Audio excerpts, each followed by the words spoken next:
Hey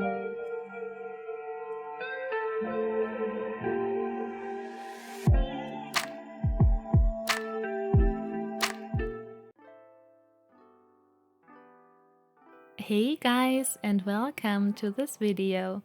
Today we are gonna take a look at how to shade in Medusa's snake hair using a black pen, black crayon, pencil and a brush, and if possible charcoal and a white pastel pen or white acrylic paint as well. If you've got charcoal at hand, I'd recommend using it, because charcoal makes it easier to create soft or light shadows due to its buttery consistency. However, you can also use the pencil instead. Like every other tutorial of mine, this one is meant for everybody, no matter what stage of drawing skills you are at. So, without further ado, let's begin. First of all, I began filling in certain parts of the snake's patterns with the black pen, which would be the hooped pattern, for which I added black rims around the white hoops or bars, as well as the leopard-like pattern, or the rims of said pattern's white splatters, to be more specific.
Before we'll get to the real shading part though, let's take a short look at the basic and very simple concept for shading. If you already know how to do that, you probably won't need this part and might as well skip it.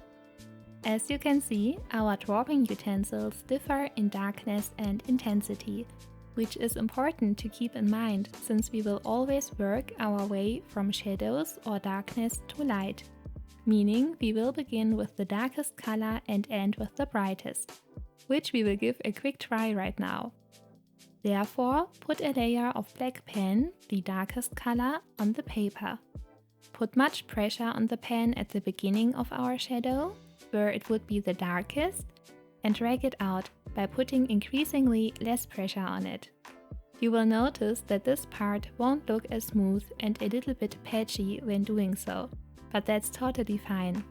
Next, take the black crayon and draw over the edges or lighter part of the area we've just worked on with the pen, which will automatically fill in the small free spaces on that former patchy part.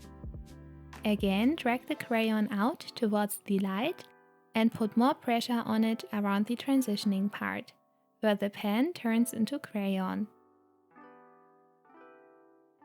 And less the further you move away from it. Then put a layer of pencil on the crayon's edges as well as next to it and drag it out as well. Keep in mind to press harder on the pencil around the new transition area, where the pencil turns to crayon, and less towards the light again.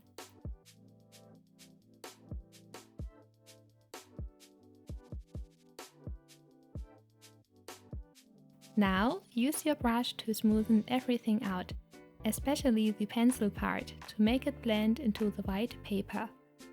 Last but not least, if you've got some charcoal, you can place it on and next to the pencil part, and brush it out again, to make the color gradient even more perfect.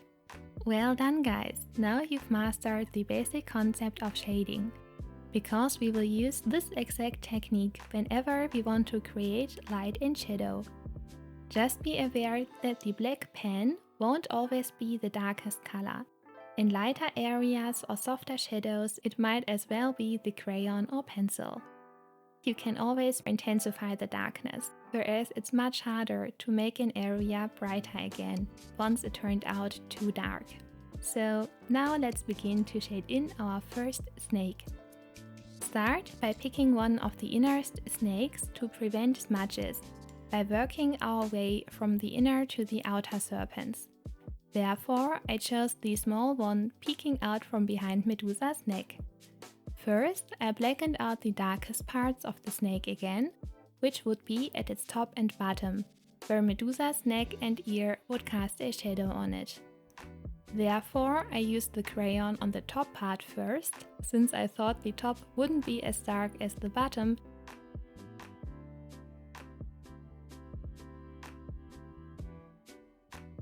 but changed my opinion within a few seconds and went over its upper part with the pen again to increase the darkness. So you might as well begin with the pen first, like we did just a minute ago in our mini crash course. Then for the bottom, do the same thing as on the body's top.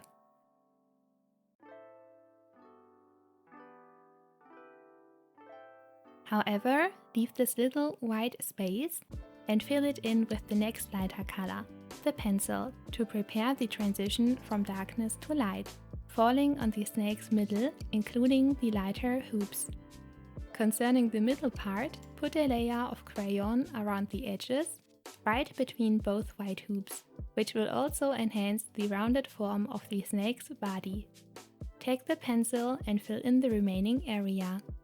Put more pressure on the pencil around the transition part, where the crayon turns into the pencil, and increasingly less pressure on it towards the middle of the body, which should be the brightest.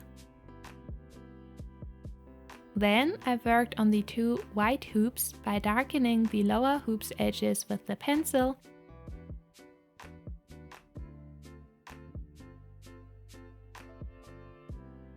and smoothing that part out with the brush,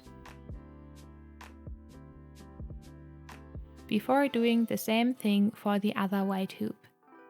However, make sure that the upper hoop is slightly darker than the lower one by leaving less white space in the middle.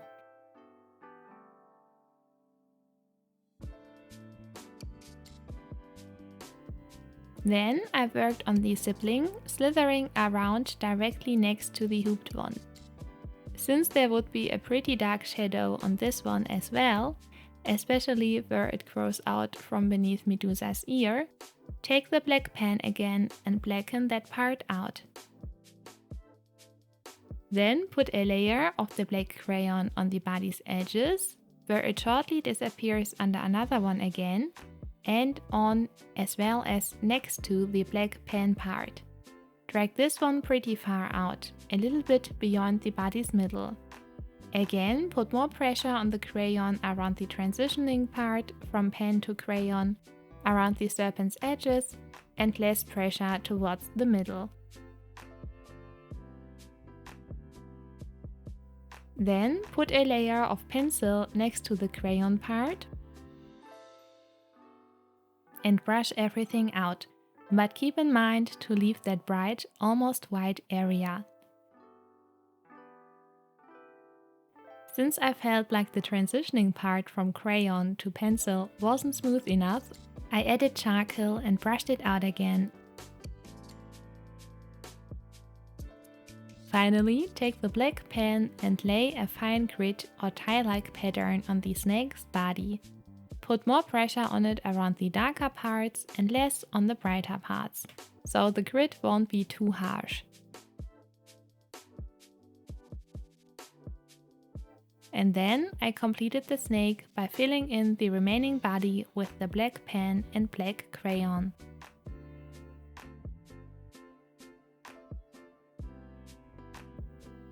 Next, I worked on the snake above Medusa's ear in the same way we did on the previous snake. I blackened out the darkest parts with the black pen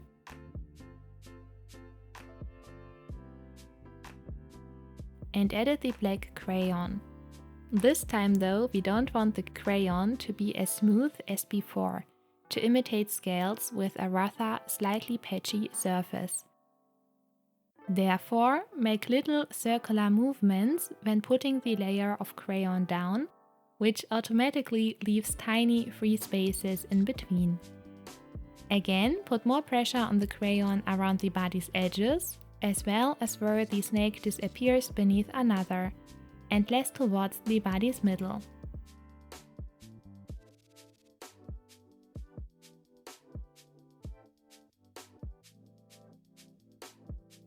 Then I turn to the next sibling, on which the big snake with the open jaw and our previous one would cast a shadow on. So, due to all these shadows on the relatively small space, this snake should be pretty dark, which I achieved by heavily relying on the black pen and crayon.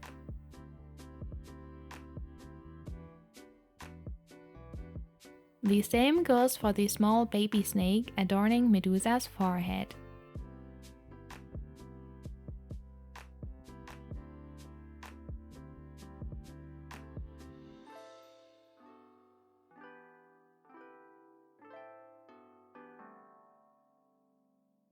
I added a few highlights with a white pastel pen.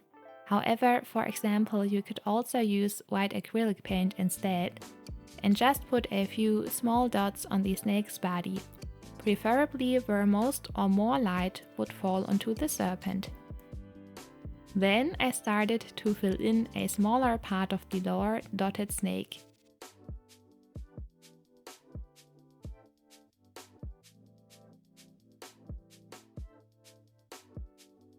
This one would have a brighter base color though, so I didn't want the shadow on that area to be too dark and left that small bright stripe.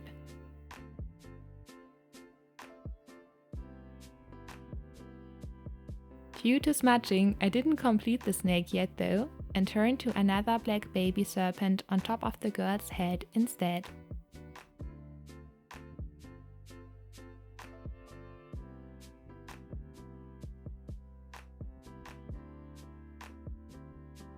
Then I worked on the outer hooped snake, over which the small black sibling is slithering in the same way as on the smaller, hooped fellow at the beginning. As before, I wanted the snake's bottom and top to be darker than the middle part, where most light would fall onto the snake, since there it neither grows out from something nor crawls under another sibling again.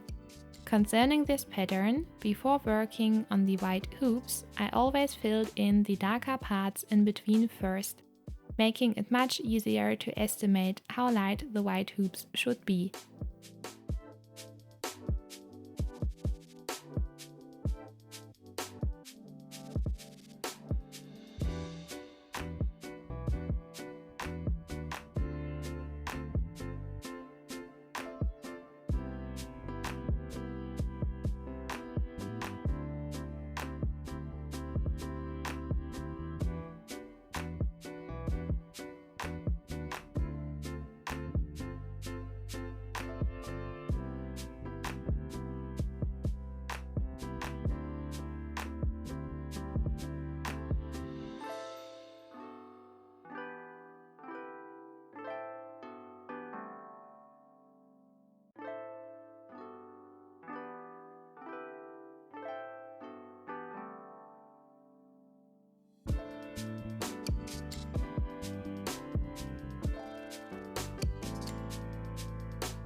Whereas you might use the black pen, crayon, pencil, and eventually charcoal too, for the darker parts, be careful not to drag the black crayon too far inwards when you want to put a small but dark shadow on the white hoop's edges, and mainly work on them with the pencil or even better, charcoal.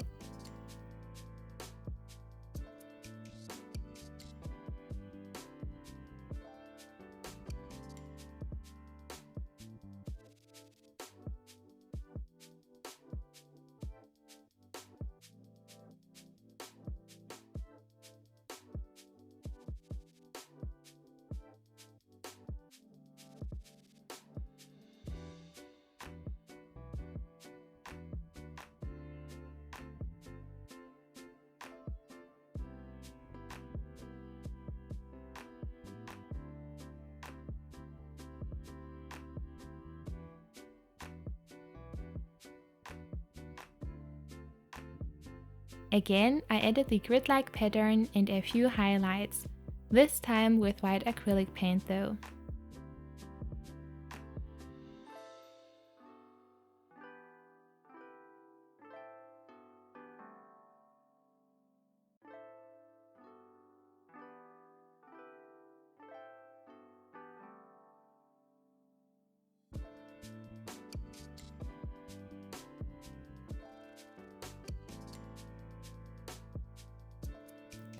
And then you just continue shading one snake after the other. The approach is always the same. As I already mentioned at the beginning, always begin with the darkest parts of a shadow or generally dark area and work your way up towards the brightest part. The black pen creates a darker, richer black than the crayon, the pencil an even lighter tone, and the charcoal the lightest of all. So layer shadows up step by step with that order in mind and try to smoothen everything out as much as possible.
Adding highlights should be your last step. And as a little tip, if you want an area to be very bright but not pure white, just use the stowaways or remains of charcoal or from the pencil, which will inevitably sneak into your brush after a while, by repeatedly brushing over that area.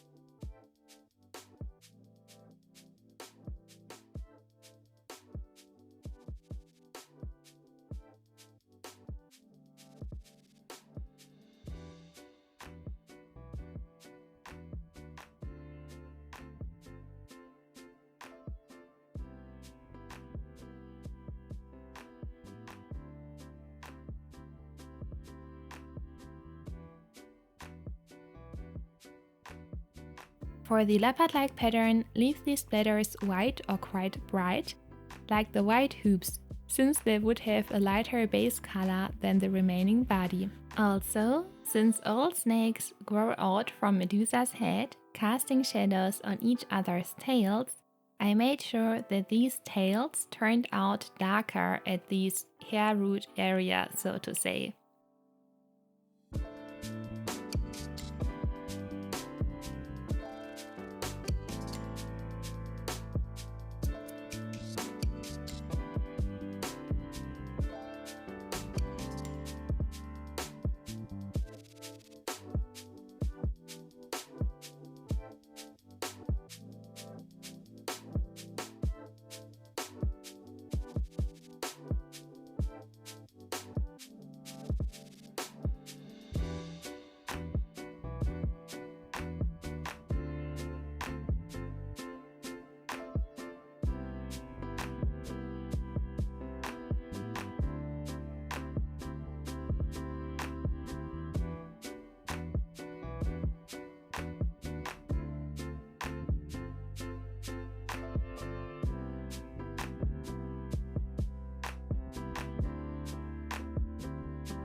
Regarding the dotted pattern, keep in mind to make the irregular blobs dark around the darker parts of the serpent's body by using darker utensils like the black pen or crayon for instance, and by applying more pressure on such, and brighter towards the lighter areas, by using the pencil or charcoal, or by applying less pressure on such during drawing. Additionally, there are certain situations in which there would be a cast shadow on a serpent whenever a snake crawls out from or under another sibling, or when a snake is blocked by something else, like other snakes, the serpent itself, or Medusa's head. The edges of a serpent's body should always be darker and get lighter towards the middle or inner part. If you still feel unsure about how to know where shadows would be cast and what they should look like, I'd recommend watching another short video of mine, where I explain how light and shadows work.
Last but not least, add charcoal or pencil around the snakes to copy the shadow they would cast on the ground.